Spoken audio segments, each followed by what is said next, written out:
وَعَلَىٰ رَبِّهِمْ يَتَوَكَّلُونَ، اور میرے مومن بندے وہ ہیں جو اپنے رب کے اوپر بھروسہ کرتے ہیں۔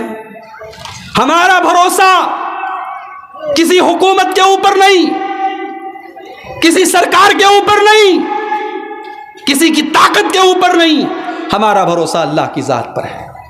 اپنا مالک، اپنا خالق افضل ہے، آتی جاتی سرکاروں سے کیا لینا۔ راحت اندوری نے بڑی اچھی بات کہی تھی، اللہ کے یہاں چلا گیا، اللہ اس کی مغفرت کرے، بڑی کام کی باتیں اس نے کہی ہے۔ اپنا مالک، اپنا خالق افضل ہے، آتی جاتی سرکاروں سے کیا لینا۔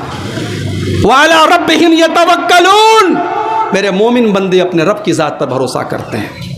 میرے بھائیوں، ہمارے نبی نے تو تب بھی اپنے رب کے اوپر بھروسہ کیا تھا جب غار ثور میں آپ اکیلے تھے، ابو بکر صدیق کے ساتھ تنہا تھے اور دشمن بالکل قریب پہنچ گیا تھا۔ حضرت ابو بکر صدیق نے کہا، اللہ کے نبی اگر انہوں نے ذرا سا نیچے دیکھ لیا تو ہم پکڑ لیے جائیں گے، گرفتار ہو جائیں گے۔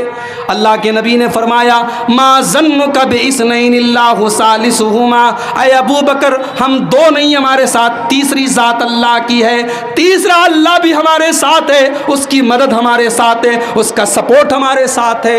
توکل اللہ کی ذات پر میرے بھائیوں ایسا ہونا چاہیے۔ حالات خراب ہیں، عدالتیں فیصلہ کر رہی ہیں، مسلمان عورت کو حجاب پہننا چاہیے کہ نہیں پہننا چاہیے۔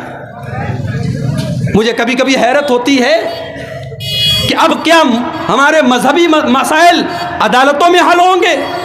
کبھی عدالت 3 طلاق کا مسئلہ حل کرے گی، کبھی وہ حجاب کا مسئلہ حل کرے گی؟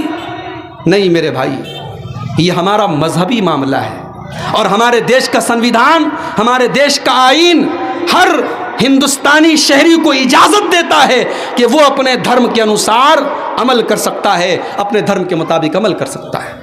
اور اتفاق دیکھیے، کرناٹک ہائی کورٹ نے جب یہ فیصلہ دیا کہ مسلمان لڑکی کالج کے اندر حجاب نہیں پہنے گی، اگر کالج کا حکم ہے تو اسے اپنا حجاب اتارنا پڑے گا، وہیں ممبئی ہائی کورٹ کا فیصلہ آیا کہ نہیں، اگر کوئی مسلمان لڑکی کالج میں حجاب پہن کے جانا چاہتی ہے وہ جا سکتی ہے، وہ اس کا مولک ادھیکار ہے، اس کا بنیادی حق ہے، کوئی اس کو نہیں روک سکتا۔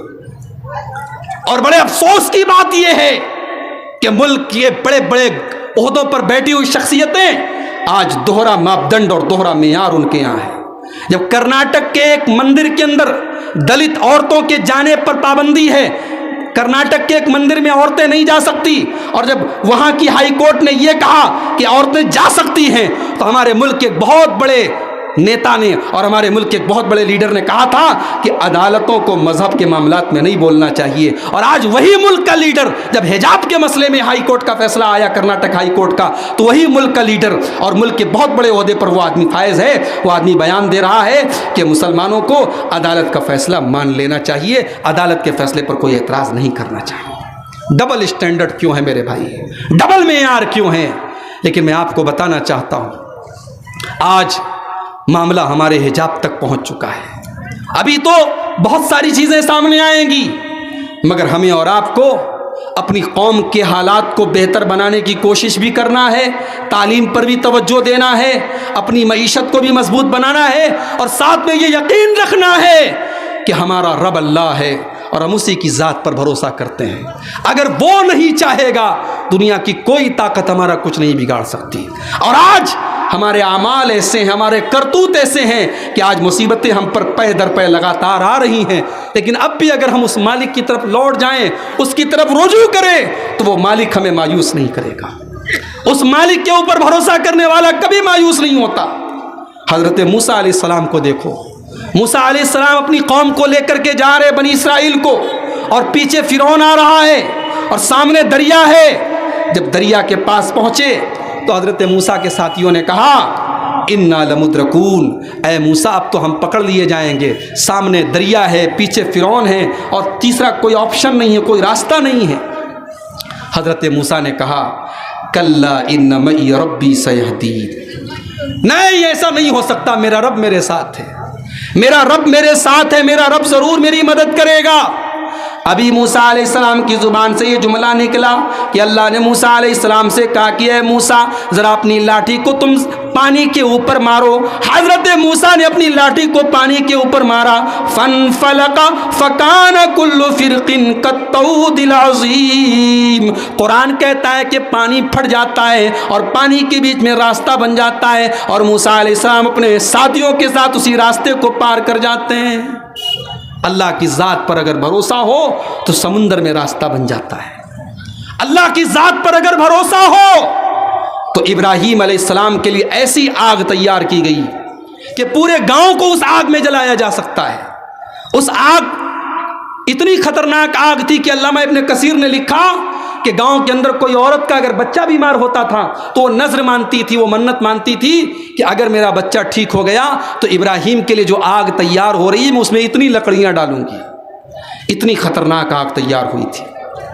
اور جانتے ہو حضرت ابراہیم کو اس میں منجنیق کے ذریعے یعنی توپ کے ذریعے ڈالا گیا تھا، توپ میں رکھ کر کے ان کو ڈالا گیا تھا۔ جب ابراہیم کو آگ میں ڈالا جا رہا تھا ان کی پیشانی پر کوئی شکن نہیں تھی میرے بھائی، ان کے چہرے پر کوئی گھبراہٹ نہیں تھی۔ ابراہیم نے بڑے اطمینان کے ساتھ بس اتنا کہا تھا، حسبی اللہ و نعم الوکیل، میں اپنے رب کی توحید کے لیے آج آگ میں ڈالا جا رہا ہوں، اپنے رب کی توحید کے لیے آج مجھے آگ میں ڈالا جا رہا ہے، میرا رب میرے لیے کافی ہے، میرا رب ضرور میری مدد کرے گا۔ اور ابھی ابراہیم کو آگ میں ڈالا گیا، ادھر اللہ نے آگ سے کہا، یا نار کونی بردا و سلاما علی ابراہیم، اے آگ میرے خلیل کے ایک رونگٹے کو بھی تجھے جلانا نہیں ہے۔